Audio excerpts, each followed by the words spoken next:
You are watching On Demand. Please do not try to vote or enter any competition or other interactivity in this programme, as it may not count and you may still be charged.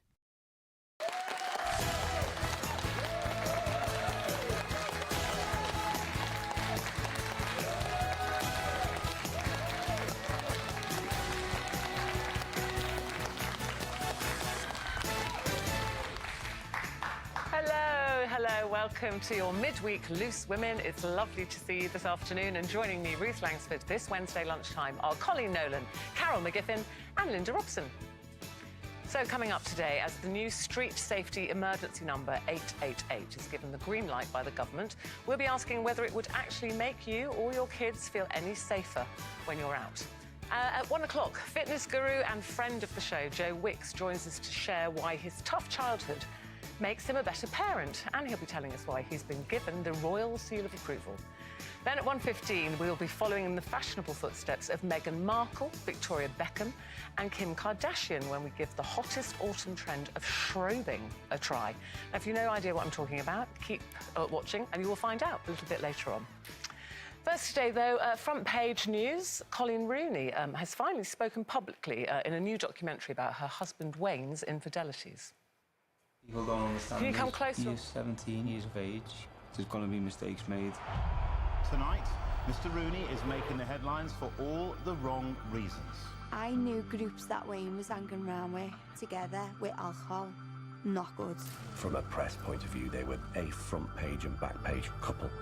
The future will have its hopes and disappointments. I forgive him, but it wasn't acceptable. So she forgives him, but says it wasn't acceptable. She has faced actually a lot of criticism over the years for staying with Wayne, hasn't she? And we were talking about this morning. It's like, you know, do we instantly, many of us, judge, you know, the woman who stands by her man? I think people do judge. And even if they're not judging, if you're that woman who's had that done to you, you feel you're being judged. You feel that you're being forced to make a decision to please other people, and especially if, like them, you know, massively in the public eye. But so the first time I always think, oh, do you know what? They've been together, they've known each other since they were 13 or something, went out at 16, and he's young and he's just got, so he's going to make mistakes. So I got it.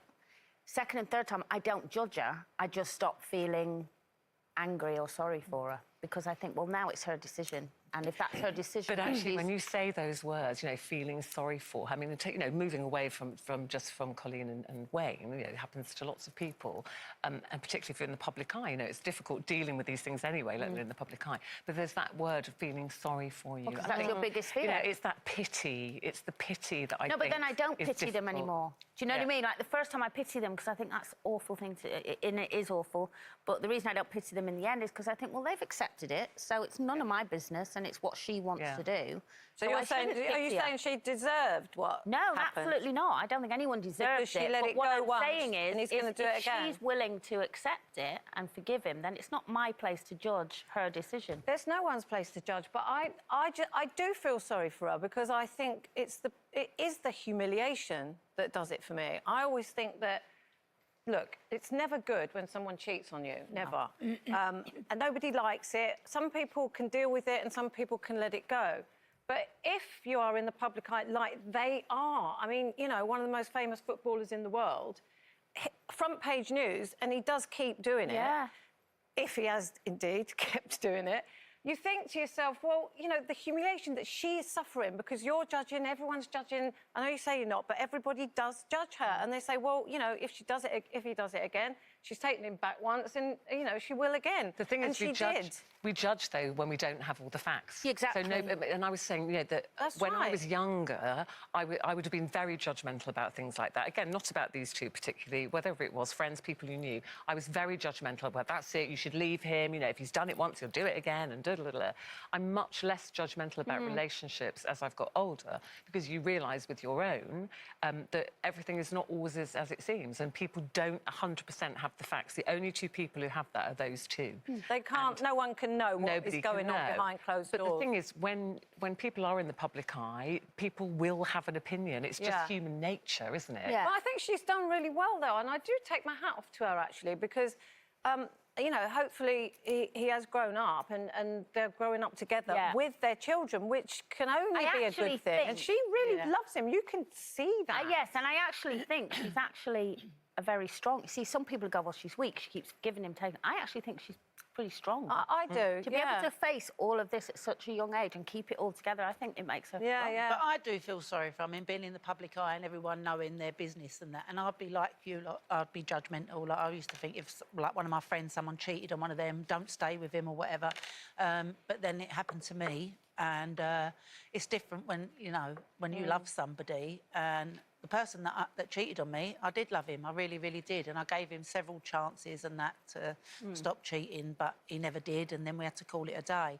But it is really hard if you love someone so much. And probably they do love each other, you know, like, and they've got children. He's probably a really good dad and, like, he supported them and everything. And I do feel sorry for her, but I do think there's a time when you've got to say, enough's enough. You know, like, I've put up with enough. How did you deal, Linda, though, with other people having an opinion? So you're saying a friend saying to you, you know, you shouldn't be putting up with this, you should leave. It was actually one of my partners, my ex-partner's friends, that said he gave my ex a week to tell me that he was seeing somebody else, otherwise he was going to tell me. And then he did tell me in the end. And I said it to him, and that was when it was the end of the relationship. But he was also a really lovely man. You know, he was never horrible to me or anything.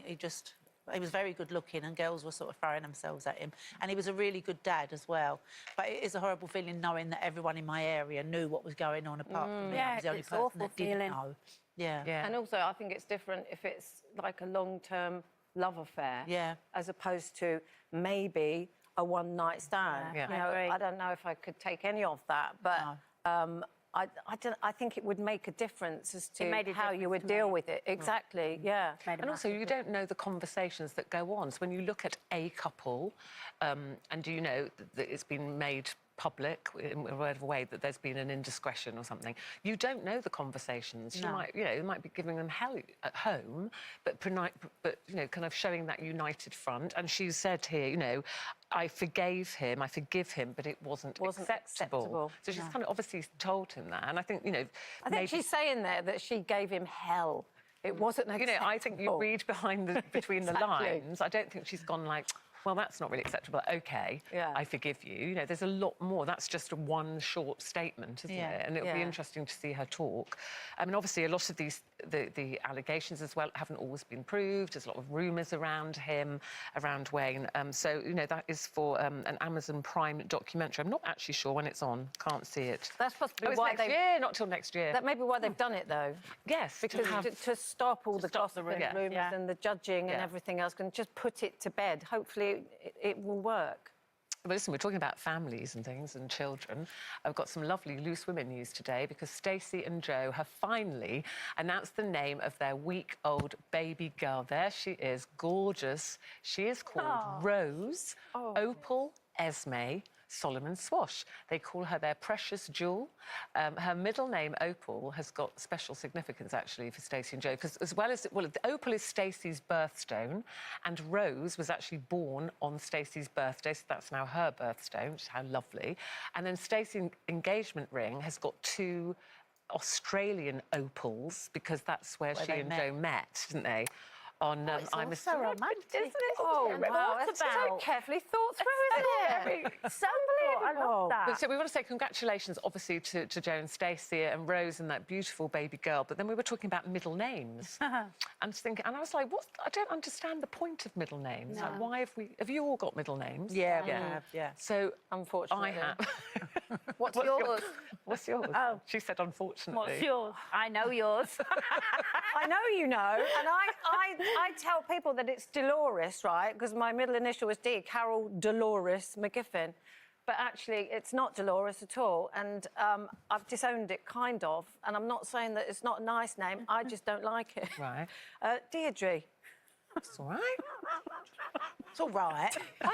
I straight away think of Deirdre in Coronation Deirdre. Well, exactly. Iconic. You know, I love lovely it. woman, lovely actress, great actress. But it's me, it's not me, is it? It just doesn't suit you. Oh, Ken. Do you want to know what it means? No, what does it mean? What does it mean? Go on. Hang on, let's find you. Deirdre, broken-hearted or sorrowful. Oh, wow. You having a laugh? Exactly. I mean, it really doesn't suit you if that's Oh, the case. that's just not you. It's not my first name, isn't it? What does Carol mean? Well, Linda, you've got two. Yeah. Linda, Patricia, Mary. Patricia, Mary. Yeah. Yours. Mine's is Patricia. So you're both Patricia. Yeah. So do you know why you were named Patricia? I don't No. know. Do you know No, any not a clue, significance? not a clue. It means noble. There we go. We're very noble. Very See, noble, ours- Patricia's. And Mary is Star of the Sea. See? Star of the Sea. We're noble and the star of the sea. Because I was looking up why we have Do you want to middle know what names. yours means? Sorry, we've run out of time. No, what's your name? Sorry, I what's bet your you've middle got a name? stinker as well. Yes. Wait till you hear this. It's not a stinker. It's just I don't think it suits me. It doesn't suit you. So no offence to anybody out there with this name, but I don't think it's me. Go on, then, what is it? It is Wendy. Wendy. Ruth Wendy. And do you know what my mum said to me? Watching My Peter mum Pan at the time. My mum said, well, we were thinking of like a pretty, feminine. So she said, if you'd been like a sweet, pretty, feminine girl, we were going to call you Wendy. I was like, so I wasn't, so you called me Ruth. Is it a trendy Wendy, like with an I or a Y? Trendy Wendy. With a dot. No, it's not. It's not. Do you want to know what it means? Yeah, what does it what's mean? it What does it mean? Wendy. This is Not nice pretty. and it does suit you. Is it nice? Yes, it means friend. Nice friend. No, just friend. So Oh, just friend. So you're friendy Wendy. Friendy Wendy. I'm going to come in every morning and go, where's my Wendy? And you'll know I mean my friend. But again, no offence to any Deirdres, Wendy's, Marys, Trendy Patricias. Wendy, friendy. It's interesting though, isn't it? Like, do names suit people? No. Some names do and Yeah. some don't. No. So mine doesn't. Okay. So, our guest today, I wonder if he's got a middle name. We'll ask him. Joe Wicks. We're going to be talking to him later. And as the Queen stepped out with a walking stick at the admirable age of 95, we're going to be sharing the secret signs that perhaps tell us that we're getting on a bit. And then after the break, would a new emergency number and app that tracks the user's whereabouts make you feel safer? Or do you think it's just a sticking plaster solution to street safety? Lots to say on that. And we'll see you in a couple of minutes.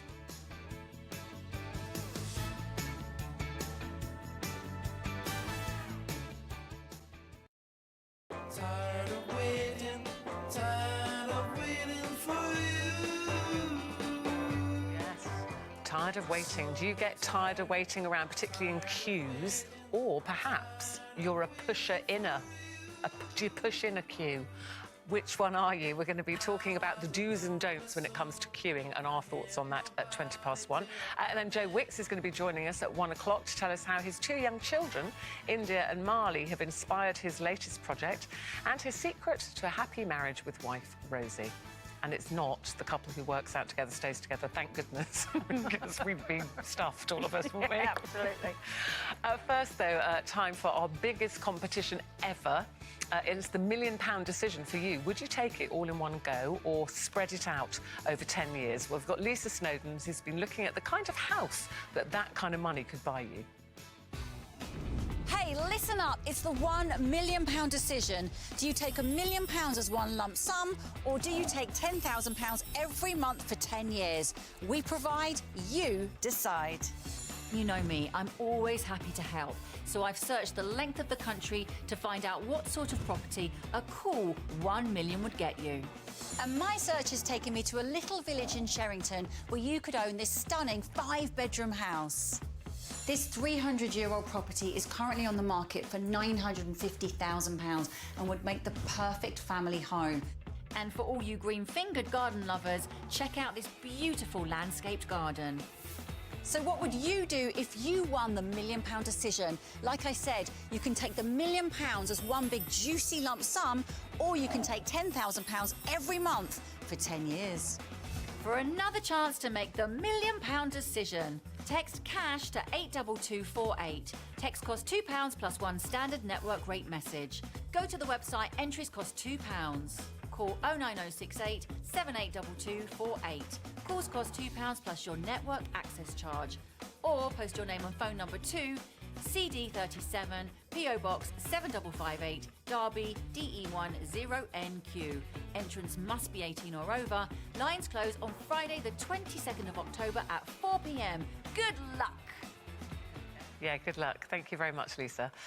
Now, a new emergency number, 888, linked to an app, has been proposed by BT in the wake of the murders of Sarah Everard and Sabina Nessa. Now, it would work by tracking the user on their journey home or going to a specific destination, and then if they don't arrive within a certain time, it would then alert emergency contacts or possibly even the police. So a lot of talk about this one. Some of the criticism it's getting are people saying, well, once again, this is putting the onus on women, because I think it's been picked out, obviously, in the wake of Sarah Everard and Sabina Nessa, sadly, about women's safety. So this is all like this app to keep women safe. And so I understand that people are saying, well, why again is it our responsibility? Why do we have to keep ourselves safe? Surely it's about addressing why women are possibly unsafe, maybe looking at crime on the streets and addressing that. And they're calling it a sticking plaster, which I understand. But when I was reading about it, I thought, well, if people feel vulnerable or feel nervous, everybody uses apps for all sorts of things. You can track your kids on their phones now. If that made you feel comfortable, that you say, OK, when I leave home, I'm going to, put my destination in, there's a time limit, and if I'm not there within that time, if then that app phoned your emergency contact, what's wrong with that? I mean, I think, yes, it's possibly a sticking plaster for now, but all the other things are going to take so much time to address. I think that I don't see why it's a bad idea. I understand the concerns about it not focusing on women, but they haven't said this app is for women. That's been picked up by kind of press and media. Because surely it can be used by anyone that feels vulnerable on their own. Yeah. So I don't see it being an issue if it makes somebody just feel that little bit safer when they're out. I don't see what the problem is. I do see the problem in the amount of money that allegedly it's going to cost to set up, because then I think, well, they keep complaining that there isn't enough money within the police, and why not invest that money into getting more police on the streets and things like that? Because they're saying it's about 50. They're saying it could cost £50 million to set up. BT actually run the existing 999 service and have done for years and years and years. But surely it'd be better to spend that money on the thing that we're lacking the most, which is more police on the streets, in our roads, and that would make us feel safer if you're walking down a road and every 10 minutes there's a police car or policeman. Which I suppose, Carol, is people's point, isn't it? Saying, why is the onus going to be put on us, the individual, to keep yourself safe? Surely you've got to look at crime statistics and the police. Well, exactly. Whoever said it was a sticking plaster, it is a sticking plaster. It's meant to be a sticking plaster, but it isn't even that, really. It's another token thing to make it look like they're tackling proper crime on the streets and the safety of everyone. And it's not just women. It's everyone. You know, young boys and young men get killed on the streets of London every day. The streets are not quite as safe as they used to be, but that may be a perception, I don't know. And the problem is when they say, oh, this is going to make everyone feel safer. My problem with that is, it's like it kind of assumes when everyone picks up and says, oh, it's to make women safer, that's kind of painting a picture that all men are potentially dangerous and what can we do about that? And that we're all weak, scared, exactly, but it also, it's inducing fear, I think, because... and you're not scared, are you? I'm not scared, and I refuse to live my life in fear. And when you think about the last 18 months and the way people have been so scared of everything, it's difficult to get out of that mindset. And if you live your life by that, you end up doing nothing. You have to assess risk yourself and really try and think through what the risks of something happening are. But I think, I think people do that naturally. Like you're not a worrier. You say, I don't let these things worry me. And there'll be other people who are natural worriers, anxious. So if this app helped that person, male or female, young or old, go, I feel a bit safer knowing. It's like with your mum, it's like Peter Gates will give us 3 rings when you're in. It's that, that concept. But if it gives you confidence, exactly. Yeah. But what does it do that a mobile phone doesn't do? You phone home, you say, I'll be home in half an hour. Exactly. If not, you phone again. I feel like it is like a thing to make it look like things are being done, especially about proper crime on the streets, as Ruth says. You see, I don't worry about myself. I'm like you. I think I can handle any situation, but I do worry about my kids when they go out. Every time they leave the house, I worry about them because few years ago, quite a few years ago now, Louis went out and his friend got stabbed to death. And so since then, it's like I have to know where my kids are all the time. And they know that I'll worry sick if they don't ring me and tell me where they are, what time they'll be home at, how they're getting home. I do worry about Lauren, because she'll go out with her mates every now and again and she gets plastered or whatever. So I do worry about her. But I don't speak to her that night, but I'll ring her husband to make sure she's got home. And Louis and Bobby Girl, ever since they were young, we've always made sure that they've been picked up wherever they are. Because I think something that happens in your life like that, it changes how you feel about your kids forever. Because that young boy went out that night and didn't come home. And I don't want that happening to my children. So I know that they're going to ring me and let me know where they are and if they're safe and everything. So were you not so much like that before that happened? No, not before that. Not before that. But that night changed everything, you know, like... Because it could so easily have been Louis that didn't come home that night. But if it makes somebody more confident to go out and not live in fear, then it's great. Yeah. Anything is good. Yeah. Because I think a lot of people, and again, not just women, I think a lot of people need that. Yeah. They need the confidence, because you read in the papers, you see on the news, you know, someone got stabbed like 2 miles away. Oh, God, if I go out again, I might get stabbed. You have to really assess the risk, and you have to look at the facts and you know, see...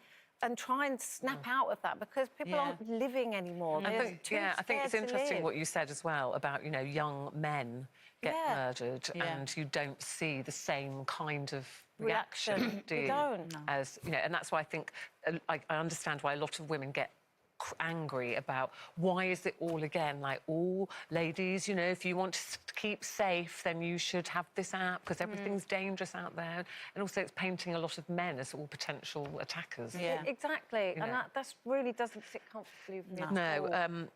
Well, I said it has, you know, I think it's been said the Home Secretary, Priti Patel, has given it the green light, but I'm not sure how long. They're saying they want to get it up and running as soon as they can. But let us know what you think about that, the new emergency number 888. We've got lots more still to come for you on Loose Women, including why Carol sings when she goes up the stairs, and it's not because she's happy. and which items in your wardrobe that you might want to reconsider after a big birthday, OK? Trust me, it's not what you think. And after the break, body coach Joe Wicks is going to be stopping by to explain how he's not just fighting to get the nation's children physically fit, but mentally strong too. It's exhausting just watching him, isn't it? See you in a couple of minutes.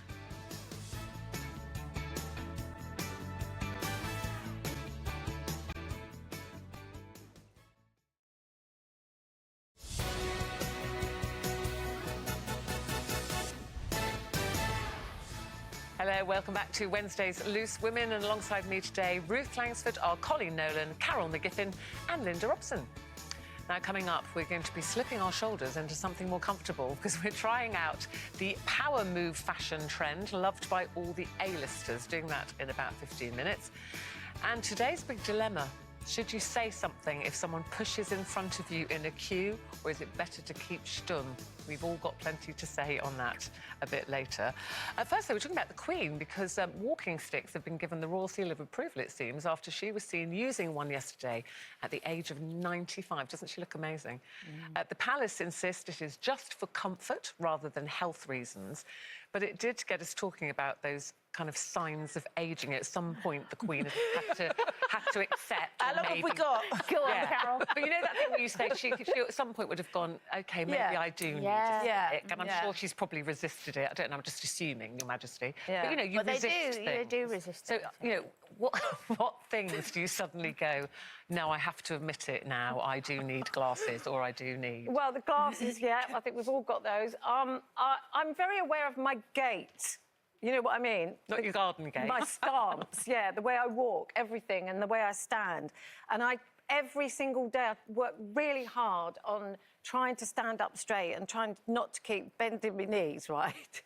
Because there's something wrong with my knees. And this is what I've noticed as I've got older, right? When I go up the stairs in our house, they crunch.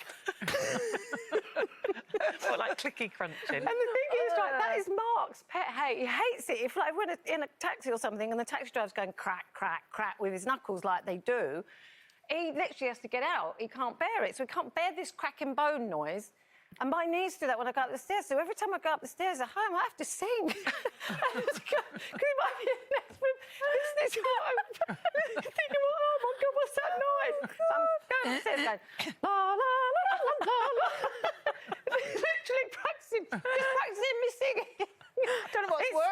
talking or the singing? Well, it's getting louder. Oh, it really is. So I need to. What, your knees or your singing? No, my knees. I maybe need to. But that knee both. thing, I said to somebody the other day, no, they don't click, but I use that word, I'm aware of my knees. You know, so they don't hurt, but when I go up the stairs and I try and run, our stairs at home, right, they're not too steep, so I try and run just to prove I can. I just go, I'm going to run up these today. Yes. But then I say, I'm really aware of my knees now. When I'm going upstairs, I can just feel. And you say about the bending, I've started doing that nana bending. I'm sure I've talked about this before, but I'm going to have to show you. OK, go on, demonstrate. So nana bending, you know, normally if you drop something, you used to be able to just do that. Yeah. Oh, God, my back. So nana bending, I find myself now, which camera am I on? What's the best camera? None of them are good. I drop something and I find myself like this. Ooh, and I oof. I do a lot of oofing. Oof. We can see the tops of your stockings. But then you can push yourself up on a nana bend, can't you? And then I go, oof, and I oof. No, you're not very bendy-wendy I'm not anymore. bendy-wendy. Not bendy-wendy at all. No. I stiff as a board. I can get in the bath, all right, that's no problem, but getting out of the bath is a problem now. it? So I have to slide myself up the back, sit on the corner of the bath to get my legs over the side. And yesterday I had to sit on the floor and scrub the floor while my knees were killing me. I had to get 3 crew members to pick me up. When we were doing that thing, yesterday. Oh my God, honestly, it's terrible. There's just little things that creep up on you that. I can't get out of beanbags. What are you getting in a beanbag for? Well, we've got a big beanbag at home because there's a lot of us. So sometimes you walk in and the couch is full or whatever. And I bought this really lovely beanbag. And I thought, I'm going to sit in the beanbag. Got in it, beautiful, hours. Couldn't get out. No. Literally have to roll out of the beanbag. I can't just push myself up. I have to roll out like a seal. Because there's no Not even as nice as a mermaid. It's like a pregnant seal that somebody needs to help. I need to get a crane there to get me up off the floor. Well, do you know what? It's a good job, but we booked Joe Wicks as our guest today, because I think, Joe, we need your help. Were you listening to that? Yeah, help, Joe. Yeah, I was laughing. I know what you mean about the rolling off the beanbag thing. No, I think that's, you know, we're getting old. I embrace getting old. I think a lot of people kind of resent it and get fearful. I think it's a privilege we get old. We get to see our kids grow up and our grandchildren. I love it. I'm enjoying becoming an older man. Yeah, but that's because you're not old and creaky yet, you see, because you can't imagine it. We couldn't. We said you never think it's going to happen to you, and then one day you sit down and go, oof, and then you realise you oof a lot. So what's the secret? What would you say to us that we should all be doing? Keeping moving, I suppose. I think, exercise and sleep, and obviously the food we eat makes a massive difference on our joints and the strength of our bones and everything. So, I think, all movement is good. So it could be swimming, cycling, could be walking. I just think keep those joints moving, keep the mobility up, and that can come from obviously yoga and stretching. I really didn't stretch a lot in the early days. I used to just train and I'd just get off the treadmill or the bike and I'd just go downstairs. But I've made it such a thing now that I do, 5-10 minutes a day, and it really has helped. I'm now injury-free for the first time because I'm actually doing a lot more mobility stuff.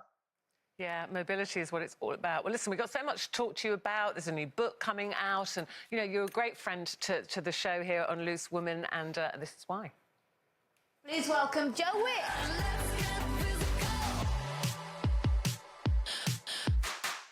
But they keep saying they're going to eat you alive, they're going to wrap you up in bacon and put you in the oven and eat you like a body coaching blanket. Well, we're not wrong, Joe, quite frankly.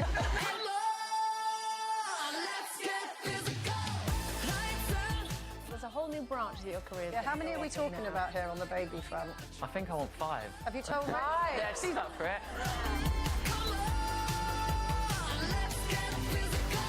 There isn't a day goes by where I don't hear your dulcet tones. You ready for it? He's obsessed. I love him. I love Mark. I think it's totally phenomenal what you've done. I think you deserve a medal.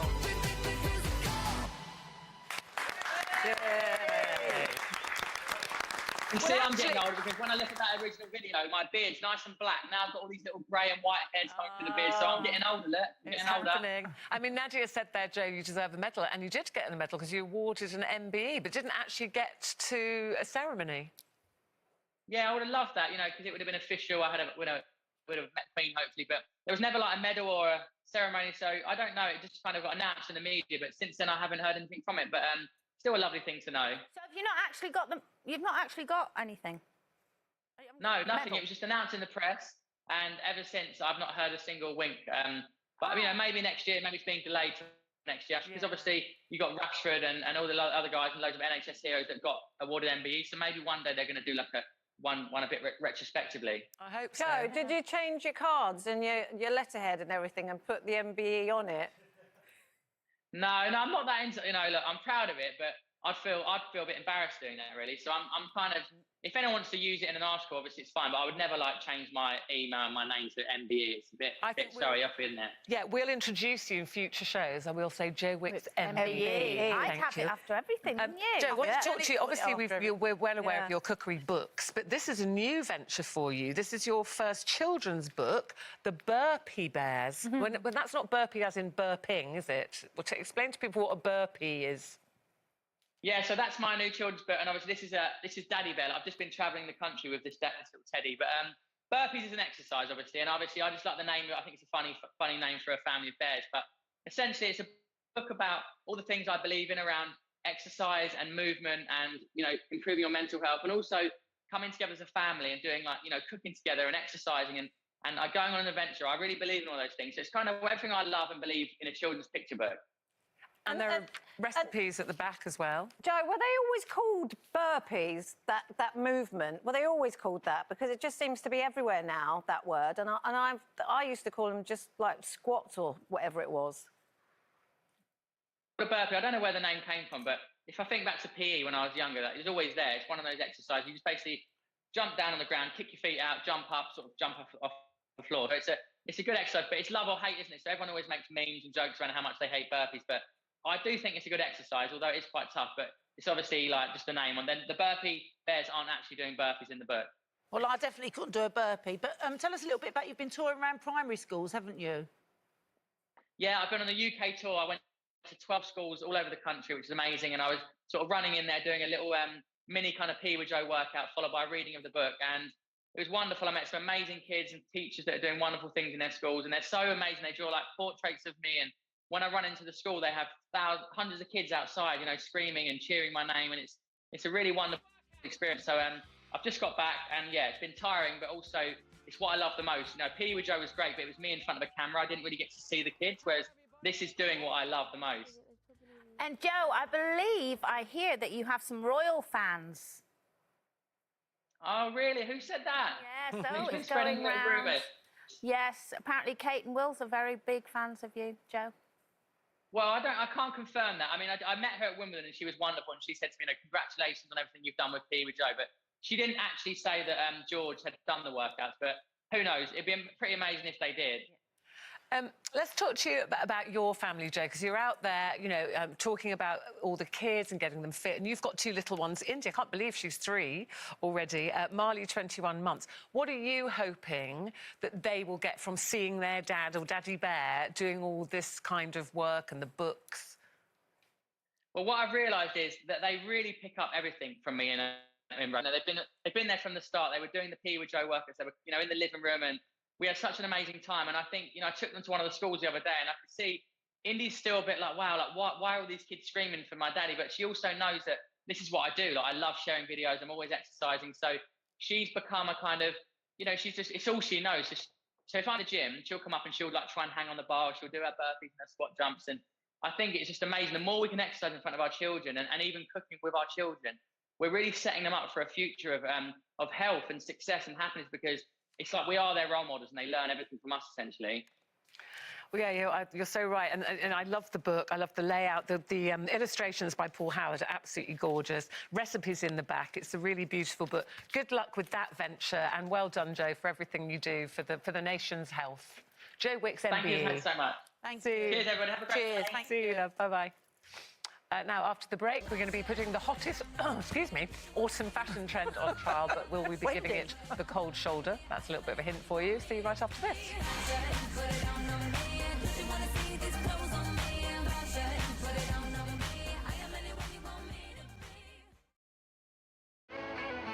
So here's a question. Which 90s TV show had the most impact on you? Josh Widdicombe believes that watching Neighbours twice a day in the 90s prepared him for life. And he's here to tell us all about it. That's Josh Widdicombe, tomorrow, 12:30 on Loose Women.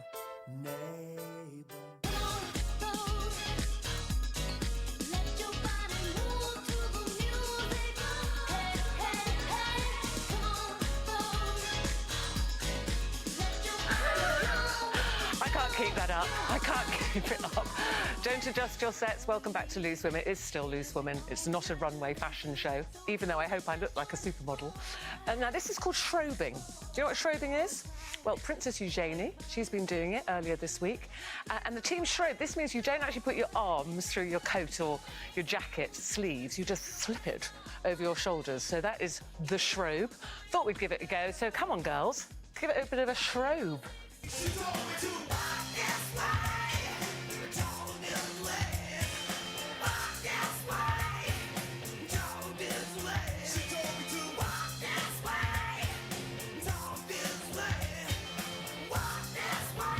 Oh, I like that song. I do, I like it. I like it.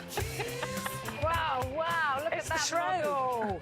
That is the shrobe, shoulder robe. I think and then it you can means. have that I like a semi-shrobe. Oh, hello. just one shoulder. I do an off-the-shoulder shrobe. I have to say, whenever I see Joan Collins always does a good shrobe. She's She always always got, has and a it looks. shrobe. I always think it looks elegant. very elegant. Except I literally can't move. So now, if I wanted a drink, I'm like, Yeah, but you know what's nice? You know what bit I like about it? Because you can make a grand entrance, like, you know, looking cool, and then you can just go...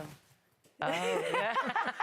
Is that a D shrobe? Not if you've got, like, double-sided tape. I know, which you'd have to- I yeah, think that's just tragic. some celebrities put that tape on it Definitely. to stop it falling off. Yeah. The posh spice. Do you like a shrobe, Linda? No, love. No. Because you have to spend the whole time holding it Yeah. off you, don't you? Yeah, so do it unless on you put one, the unless you easy. put the tape there to keep it on Yeah. you, then you've got to get it off you. Yeah. Is that a D I like shrobe? them. Is that a D shrobe then? And D D-shrobe, shrobing. Yeah. Oh, it's Shrobe very off. nice. D shrobe. No, that was rubbish. That Elegant was like as someone ever. a bit older doing it. then. You're probably I hate to surprised. bring age into it. I've did an oof then as well. Oof.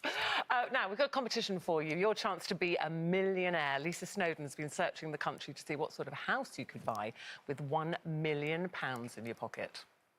It's the £1 million decision. If you win, will you take the cash now or have £10,000 a month for 10 years? And while you're getting ready to enter, I've searched the length of the UK to see what £1 million can buy you. Let's go and take a look, shall we? And next on my stop is this fabulous house in Warwickshire. This modern 5-bed luxury property is on the market for a huge £1 million. £1 million in this neck of the woods could get you a koi pond, a tree house, a gym, a games room, and a log cabin. What would you choose? Would you take the £1 million in a lump sum or £10,000 every month for 10 years? I know what I choose. For another chance to make the £1 million decision, text cash to 82248. Text costs £2 plus one standard network rate message. Go to the website, entries cost £2. Call 09068 782248. Calls cost £2 plus your network access charge. Or post your name and phone number to CD37 PO Box 7558 Derby DE10NQ. Entrance must be 18 or over. Lines close on Friday the 22nd of October at 4 p.m. Good luck! Thank you very much, Lisa. Yes, good luck. Now, picture the scene. You're standing, surrounded by people, you're waiting patiently, and then it happens. A queue pusher.